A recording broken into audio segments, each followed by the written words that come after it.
Title: मूर्ख लोमड़ी की कहानी। एक बार की बात है, एक जंगल में एक लोमड़ी रहती थी। वह बहुत ही मूर्ख थी। उसे अपनी चालाकी पर बहुत घमंड था। वह हमेशा दूसरों को मूर्ख बनाने की कोशिश करती थी।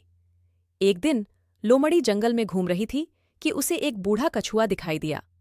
कछुआ बहुत धीरे धीरे चल रहा था। लोमड़ी ने सोचा कि वह कछुए को मूर्ख बना सकती है।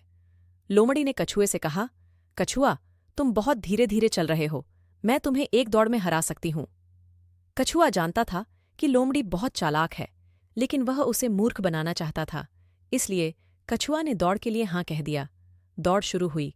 लोमड़ी तेजी से दौड़ने लगी। वह जल्द ही कछुए से बहुत आगे निकल गई। लोमड़ी को लगा कि वह दौड़ जीत गई है, इसलिए वह एक पेड़ के नीचे बैठ गई और आराम करने लगी। कछुआ धीरे धीरे चलता रहा। वह अंत में पेड़ के पास पहुंच गया। लोमड़ी ने कछुए को देखा और कहा, कछुआ, तुम बहुत धीमे हो, मैं तुम्हें हरा चुकी हूं।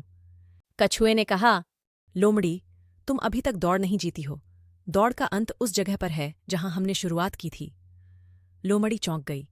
वह जल्दी से उठी और वापस दौड़ने लगी, लेकिन तब तक बहुत देर हो चुकी थी। कछुआ पहले ही दौड़ जीत चुका था। लोमड़ी को अपनी मूर्खता का एहसास हुआ। उसने कछुए से माफी मांगी और उससे दोस्ती कर ली। इस कहानी से हमें यह सीख मिलती है कि हमें कभी भी अपनी चालाकी पर घमंड नहीं करना चाहिए। हमें दूसरों का सम्मान करना चाहिए, चाहे वे कितने भी मूर्ख क्यों ना हों। इस कहानी में कुछ अनूठे तत्व है। लोमड़ी को एक मूर्ख चरित्र के रूप में चित्रित किया गया है, जो कि पारंपरिक कहानियों में आम नहीं है।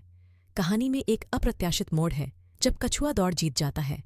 कहानी में एक नैतिकता है जो बच्चों को सिखाती है कि उन्हें कभी भी अपनी चालाकी पर घमंड नहीं करना चाहिए।